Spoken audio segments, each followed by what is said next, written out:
دوسرا اعتراض کہ قربانی کے ذریعے سے جانوروں کو ذبح کر ڈالنے کی وجہ سے مسلمانوں کی معیشت کا نقصان ہو رہا ہے۔ وَلَا تُلْقُوا بِأَيْدِيكُمْ إِلَى التَّهْلُكَةِ وَأَحْسِنُوا۔ اتنا سارا خون 3 دنوں میں نالیوں کی نظر ہو کر کروڑوں روپیہ بہہ جا رہا ہے۔ اگر یہ نہ ہو، جانور ذبح نہ کیے جائے اور اس مال کو صدقہ کر دیا جائے تو مسلمان کی مدد بھی ہو جائے گی، معیشت بھی مضبوط ہو جائے گی اور نقصان نہیں ہوگا۔ اور موجودہ زمانے میں تو صورتحال یہ ہے کہ مسلمان ساری دنیا ہی حادثے کا شکار ہے اور سبھی روزگار کے مارے ہے، لہٰذا جگاڑ کی مسلمانی کی تلاش میں سب کے سب لگے ہوئے ہیں، کچھ نہ کچھ ایڈجسٹمنٹ نکل جائے، کچھ نہ کچھ بچنے بچانے کا راستہ نکل جائے، سب اس میں لگے ہوئے ہیں۔ حالانکہ سوچنا چاہیے کہ جو چلے گئے ہیں کورونا میں ان پر تو نہیں ہے قربانی، جو بچ گئے ہیں ہم بھی نہ بچتے چلے جاتے، اللہ نے بچایا ہے، اس کے دربار میں شکرانہ نہیں ادا کریں گے، اللہ کے دربار میں اپنی جان کا بدل قربانی نہیں پیش کریں گے۔ ہمیں بھی بلا لیتا تو کون تھا جو ہمیں روک سکتا تھا؟ موت کا وقت آ جاتا، لیکن اللہ رب العزت نے موقع دیا زندگی گزارنے کا، اس حادثے سے بھی ہمیں بچایا، تو ضروری ہے کہ ہم اس قربانی کی عظمت کو سمجھیں۔ سب سے پہلا جواب یہ کہ اسلام کے احکامات کو مادی فوائد کی نگاہ سے نہیں دیکھنا چاہیے۔ جب اللہ نے حکم دے دیا ہے تو دے دیا ہے، اب یہ نہیں دیکھیں گے کہ اللہ کا حکم پورا کرنے سے ہماری دنیا کا کیا نقصان ہو رہا ہے، ہمارے لیے کیا مسائل اور حادثات پیش آ رہے ہیں، یہ نہیں دیکھیں گے۔ اللہ کا حکم ہے، بس ارو چشم قبول کرنا ہے، تسلیم کرنا ہے، اسے ہی مسلمان کہتے ہیں۔ اس لیے کہ وحی الہی سے، آسمانوں سے جو حکم قرآن و سنت کے ذریعے سے ہم تک پہنچے ہیں، ان کی حکمتیں ہماری عقل میں آئے نہ آئے ماننا ہے، تسلیم کرنا ہے۔ وحی ہوتی ہی اس لیے ہے کہ جو بات عقل سے نہ سمجھ میں آئے اس کا حکم وحی کے ذریعے دیا جائے۔ شروع میں تفسیر کے حلقے کی ابتدا ہی میں یہ بات بتلائی گئی تھی کہ علم کے حاصل کرنے کے ابتدائی مراحل 5 ہیں۔ 5 سینسز، حواس سے خمسہ۔ کوئی بات جاننے کے لیے، علم حاصل کرنے کے لیے انسان یا تو دیکھ کر علم حاصل کر سکتا ہے، یا پھر سن کر علم حاصل کر سکتا ہے، یا پھر چھو کر حاصل کر سکتا ہے، یا پھر چکھ کر حاصل کر سکتا ہے، یا پھر سونگھ کر حاصل کر سکتا ہے۔ 5 ذرائع سے کوئی بات اپنے علم میں انسان لا سکتا ہے۔ جو باتیں ان 5 سے بھی نہ سمجھ میں آئیں اس کے لیے اللہ نے عقل عطا فرمائی ہے کہ انسان سوچ کر اپنی عقل کا استعمال کر کے وہ بات جان سکتا ہے جو ان 5 سے نہیں سمجھ میں آئی۔ لیکن جہاں عقل بھی گھٹنے ٹیک دے اور جواب دے دے اور معذرت کر دے کسی مسئلے کے سمجھنے سے، تو اللہ رب العزت نے وہ بات سمجھانے کے لیے وحی کا سلسلہ جاری فرمایا کہ بندے رب کا حکم مانے، سمجھ میں آیا تو بھی، نہ سمجھ میں آیا تو بھی۔ لیکن ایک بات سمجھ لیجئے کہ اللہ رب العزت کا ذاتی نام ہے اللہ، باقی اس کے صفاتی نام ہیں۔ ان صفاتی ناموں میں ایک نام ہے حکیم، یعنی وہ ذات جس کا ہر فیصلہ حکمتوں سے بھرا ہوا ہے۔ تو رب تعالیٰ کا کوئی حکم حکمتوں سے خالی نہیں ہے۔ بندوں کی عقل میں آئے وہ حکمتیں، اللہ کے احکامات کی حکمتیں، مصلحتیں بندوں کی سمجھ میں آئیں، اس کے لیے ضروری ہے کہ ہماری عقل کا دائرہ ویسا وسیع ہو۔ اس لیے کہ رب تعالیٰ احکم الحاکمین ہیں، اور اس شہنشاہ مطلق کے فیصلے اور احکامات کو سمجھنے کے لیے بادشاہوں والا دماغ چاہیے، ویسی عقل چاہیے، ویسا فہم چاہیے، ویسا شعور چاہیے، تب ہمیں اللہ کے احکامات کی حکمتیں سمجھ میں آئیں گی۔ اگر کوئی شخص بضد ہو جائے، وہ بولے کہ نہیں، ہم کو تو عقل سے ہی سمجھنا ہے۔ اب قربانی کا مسئلہ ہمیں عقل ہی سے سمجھائیے تو وہ بھی سمجھ لیں۔ قربانی کے ذریعے مسلمانوں کی معیشت کو جو نقصان پہنچنے کا اعتراض وارد ہوا ہے، داخل ہوا ہے، اس مسئلے کو سمجھیے۔ جس شخص نے معیشت کو پڑھا ہے اور جو بازار میں رہتا ہے، مارکیٹ کو دیکھ رہا ہے، دنیا میں چلتا پھرتا ہے، وہ اس بات کو پوری طرح سمجھ سکتا ہے کہ پیسہ کسی کے ہاتھ میں دینے سے معیشت کو ترقی نہیں ہوتی ہے، کاروبار چلانے سے معیشت کو ترقی ہوتی ہے۔ اکنامک کسی سوسائٹی میں، کسی سماج میں جو مضبوط ہوتی ہے وہ ایکٹیویٹی سے ہوتی ہے، وہ پیسے کو مارکیٹ میں لانے سے ہوتی ہے، وہ مال کی رولنگ سے ہوتی ہے۔ جب مال مارکیٹ میں گھومتا پھرتا ہے اس وقت معیشت کی ترقی ہوتی ہے۔ اگر ہم نے وہ 10-20 ہزار روپیہ جو ہم نے جانور کی قربانی کے لیے نکالا کسی ضرورت مند کو دے دیا تو اس نے ایک آدھ مہینہ کھا لیا، پی لیا اور ختم۔ ایک مہینے کا اناج، راشن اور سامان اور کرانہ بھر لیا، بچوں کے لیے کپڑا لتا لا لیا اور بات ختم ہو گئی۔ یہ ضرورت ختم نہیں ہونی ہے، یہ تو ہمیشہ ہر سال اور زندگی بھر جاری رہنی ہے۔ ہم نے اگر کسی کے ہاتھ میں روپیہ دیا تو وہ ختم ہو جائے گا، لیکن اگر قربانی کا عمل جاری و ساری رہا تو سب سے پہلے سمجھیے کہ ایک غریب کو جب یہ پتہ چلے گا کہ قربانی مسلمان پورا کرتے ہیں، اس عمل کو ادا کرتے ہیں، اس فریضے کی ادائیگی کرتے ہیں، تو غریب سب سے پہلے جانور پالے گا۔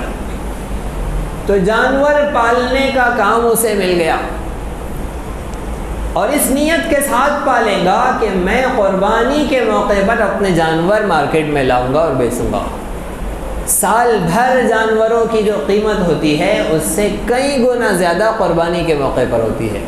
ہم آپ بھی دیکھتے ہیں کہ جو بہت زیادہ کسی بکرے کی قیمت لگا رہا ہے تو اس سے کہتے ہیں بھائی تمہارے 3 دن ہیں بس، یہ 3 دن کے بعد جب قضائی آ کر تم سے مانگے گا آنے پانے میں تو تم کو تو بیچنا ہی پڑے گا۔ جب وہ ضد پر آ جائے کہ نہیں مجھے تو اتنے ہی میں بیچنا ہے تو ہم یہ کہتے ہوئے گزر جاتے ہیں کہ اس کا گھر کو واپس لے جانے کا ارادہ ہے، یہ بیچنے کے ارادے سے شاید آیا ہی نہیں ہے۔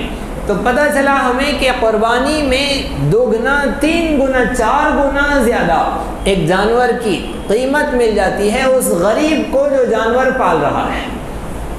اگر اسی غریب کے گھر ہم نے کرانہ بھر دیا صرف تو وہ کھا پی کر ختم ہو جائے گا، لیکن قربانی کے مقصد سے اگر اس نے جانور پالا ہے تو ان غریبوں کے لیے روزگار کا سامان ہو گیا۔ اب ایک بڑی آبادی جو جانور پال رہی ہے ان کی معیشت کا انتظام ہوا ہے، پہلا کام۔ دوسرا کام، جب وہ جانور پالے گا تو ظاہر بات ہے کہ اس کو کھلانے کے لیے چارے کی ضرورت پڑے گی، تو کسانوں کی معیشت کا سامان ہو گیا کہ کسانوں کا روزگار بن گیا۔ اب وہ جانوروں کی غذا کے لیے کسان اپنے کھیت سے چارہ کاٹے گا، وہ بیچیں گا، اس کے روزگار کا سامان ہو رہا ہے۔ جب وہ جانور تیار ہو کر شہر میں آئیں گے تو گاؤں سے، دیہاتوں سے، جنگلوں سے، کھیتوں سے شہر لانے کے لیے یہ جو حمل و نقل کا کام کر رہے ہیں، یہ جو ٹرانسپورٹ کا کام کر رہی ہے بڑی بڑی گاڑیاں، ان کے روزگار کا سامان ہو رہا ہے کہ لانے لے جانے کے لیے۔ اور آج دیکھیں کہ ہر چیز میں مہنگائی ہو گئی ہے تو یہ حمل و نقل کا کام، یہ جانوروں کو گاڑیوں سے لانے کا کام، ان کی بھی بڑی قیمت ہو گئی ہے۔ تو ایک بڑی آبادی جو گاڑیاں اپنے پاس رکھتی ہے ان کے لیے ان کے روزگار کا سامان ہوا قربانی کی وجہ سے۔ اگر ہم وہ مال صدقہ کر دیتے، کسی کے کھانے کا انتظام کر دیتے تو یہ بیچارہ بے روزگار رہ جاتا۔ اب قربانی کے بہانے سے یہ بھی ضرورت سے زیادہ، عام دنوں سے زیادہ قیمت لگاتے ہیں، اور مسلمان اللہ کا نام لینے والے، قربانی کی عظمت دل میں رکھنے والے کہتے ہیں ٹھیک ہے ہمارے فریضے کی ادائیگی میں تمہیں 2 پیسہ زیادہ دینا پڑے تو کوئی بات نہیں، اللہ اسے بھی قبول کرے گا۔ تو ان لوگوں کے روزگار کا سامان ہوا جو گاؤں دیہات سے شہر میں سامان ہمارا جانور لے کر آئیں گے۔ یہاں پر انہوں نے لا لیا ہے۔ اب ہم نے خریدا اور قربانی کے لیے لے جا رہے ہیں، تو یہ سال بھر گوشت کاٹنے والے اور ایک ہماری برادری، مسلمانوں کی برادری، قریشی برادری، قصائی لوگ، یہ سال بھر کام کرتے ہیں، لیکن اس سے سال بھر اگر روزانہ وہ 1000 روپیہ کما رہے ہیں تو قربانی کے ایک دن میں 10,000 روپیہ کما رہے ہیں۔ اگر سال بھر میں روزانہ وہ 4,000 روپیہ کما رہے ہیں تو قربانی کے دن میں وہ 40,000 روپیہ ایک دن میں کما رہے ہیں۔ ان کے روزگار کا سامان ہوا۔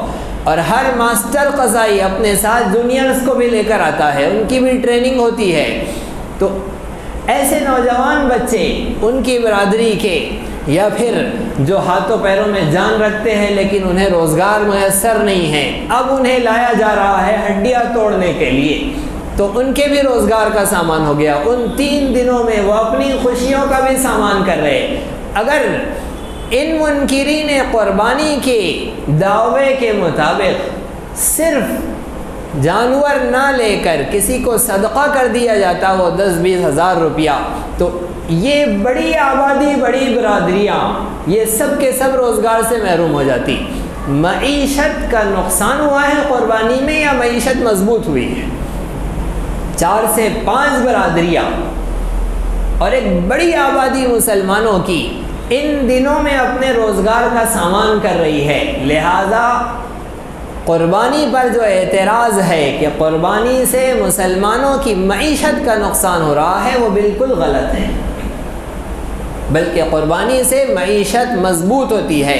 مسلمانوں کے کئی خاندان اور کئی برادریاں اس قربانی کے ذریعے اپنے روزگار کا سامان کر رہی ہے۔ لہذا مسلمانوں کی ہمدردی، خیرخواہی کے دعوے دار یہ منکرین قربانی، ان کو قربانی ہی کے وقت مسلمانوں کی ہمدردی یاد آتی ہے۔ اب میسیجز کے بہت ہنگامے ہیں واٹس ایپ کی دنیا میں کہ دیکھو اتنے لاکھ کا بکرا فلاں صاحب لے کر آئے ہیں اور یہ کیا کر لیں گے اس بکرے کا، اور اللہ رب العزت کو ہمارے گوشت کی، ہمارے خون کی کوئی ضرورت نہیں ہے، قرآن ہی سے دلیل پیش کریں گے، احادیث ہی سے دلیل پیش کریں گے، اور بیچارے پھٹے پرانے کپڑوں میں فاقے کے مارے اور ٹوٹی ہوئی روٹی، ٹوٹا ہوا برتن ہاتھ میں رکھے ہوئے بچوں کی پرانے فوٹوز، وہ بچے اب جوان ہو گئے، بوڑھے ہو گئے، مر بھی گئے، لیکن وہ فوٹوز ابھی تک چل رہی ہے۔ وہ فوٹوز واٹس ایپ پر ساتھ میں آ جاتی ہے کہ دیکھو یہ قربانی ان لوگوں کی ضرورتوں کے پورا کرنے کا نام ہے کہ یہ جانوروں کے ذبح کرنے کا نام ہے؟ اصل قربانی تو یہ ہے کہ ان غریبوں کی ضرورت کا سامان کیا جائے۔ قربانی ہی کے وقت انہیں ساری ہمدردیاں یاد آ رہی ہے۔ کوئی شخص اگر عمرے کے لیے جا رہا ہے، 1 مہینہ عمرے کو گیا ہے، دوسرے مہینے گیا ہے، تو اب اس کے عمرے پر حملے ہو رہے ہیں کہ دیکھو ان کو تو بس پکنک اسپاٹ چاہیے مکہ مدینہ، اس لیے پیسہ کمایا ہے کہ چل پڑے ہیں، وہاں پر نہیں ملے گا اللہ، یہاں پڑوس میں جو بھوکا بیٹھا ہوا ہے اس کو کھلاؤ، یہاں اللہ ملے گا۔ شاعروں نے اس پر کلام بھی لکھ دیا ہے اور تحریر کرنے والے بڑے بڑے نامہ نگاروں نے اس پر مضامین بھی لکھ دیے ہیں، اور مسلمانوں کے درمیان بھی یہ باتیں بہت عام ہوئی جا رہی ہے۔ اسلام کے فرائض اور عبادات ہی پر کیوں حملے ہو رہے ہیں جب مسلمانوں کی ہمدردی اور خیرخواہی کے لیے؟ جبکہ ان کا ایک گھر موجود ہے، فارم ہاؤس بھی باہر بنایا ہوا ہے۔ کائے کے واسطے بنایا ہے فارم ہاؤس؟ غریب کے بچے کو کیوں نہیں کھلا رہے ہیں؟ ایک بنگلہ کھڑا ہوا ہے، دوسرا بھی کھڑا کر دیا ہے، 3 کمروں میں ساری فیملی آ جاتی ہے، 15 کمروں کا بنگلہ کائے کے واسطے کھڑا ہوا ہے؟ بیچاری نوکرانی جھاڑو مارنے والی وہ بھی ڈنڈی مارتی ہے، کئی کمروں کی تو ہفتوں جھاڑو بھی نہیں ہو رہی ہے، صفائی بھی نہیں ہو رہی، جھانک کر بھی نہیں دیکھا ہے۔ مالک مکان سیٹ صاحب سے پوچھو کہ آپ نے اپنے سارے کمروں کا جائزہ کب لیا تھا؟ تو 6 مہینے ہو گئے، انہوں نے جھانک کر بھی نہیں دیکھا ہے، خالی پڑے ہوئے ہیں۔ اب غریب کے دکھ درد اور غریب کی گھر میں بیٹھی ہوئی بیٹی اور وہ بھوکے بچے یاد نہیں آ رہے ہیں؟ قربانی کے جانوروں کے وقت ہی یاد آتی ہے مسلمانوں کی ہمدردیاں. وہ بندہ جو اللہ کے دربار میں حاضر ہو کر وہاں عمرہ کر رہا ہے اس کے عمرے برابر یاد آ رہے. ہمارے بنگلے یاد نہیں آ رہے. شادیوں میں دیکھیے ہنگامے ہیں, مال کتنا ضائع کیا جا رہا ہے, فضول خرچیاں ہو رہی ہے, جب یاد نہیں آتا ہے. 1 کروڑ کے سامان میں اگر ہمارا بزنس چل رہا ہے, روزگار ہو رہا ہے, تو کائے کے لیے 2 کروڑ ہم نے انویسٹ کر رکھا ہے. آدھے کاروبار کو بیچ دیجئے, اسے کیش کر لیجئے اور غریب کی ضروریات کا سامان کر لیجئے. نہیں کریں گے. ہمارے تو 1 کان نہیں سونے کی 2 کانیں ہو جائے, 1 بنگلہ نہیں 2 بنگلے ہو جائے, 2 کاریں نہیں 10 کاریں ہو جائیں. ہاں, جو بکرا ذبح کر رہا ہے اس پر حملہ ہے کہ تم کیوں کر رہے ہیں, غریب کو کھلاؤ, یہ مت کرو. جو عمرے کو جا رہا ہے, ہم تو سنگاپور جا رہے ہیں, دبئی پہ دبئی جا رہے ہیں, جو عمرے کو جا رہا ہے اس کو دیکھ کر بڑا پیٹ دکھ رہا ہے. جو اپنی ساری فیملی کو لے کر گھوم رہے پھر رہے, فضول خرچیاں کر رہے ہیں, جب نہیں یاد آتی ہے غریب کی غربت اور اس کی ضرورتیں, اس کی پریشانیاں, صاف سمجھ لیجئے ان کو غریب کی ہمدردی نہیں ہے, اسلامی شعائر سے دشمنی ہے.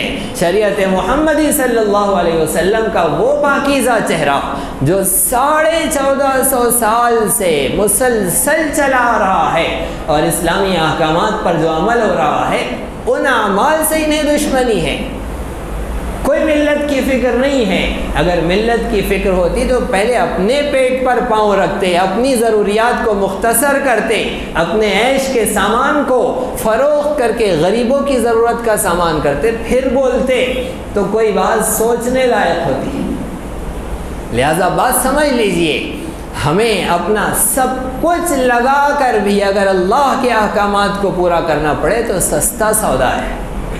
رب تعالیٰ کے احکامات ہے. تو دوسرا اعتراض یہ بھی باطل بے بنیاد ہوا. اسی طرح دینی, علمی, اصلاحی اور تاریخی دروس و بیانات سے استفادے کے لیے آپ کے اس چینل کو لائک, شیئر اور سبسکرائب کریں. یہ نغمہ حور جنت ہے, یہ ساز تم کو بلا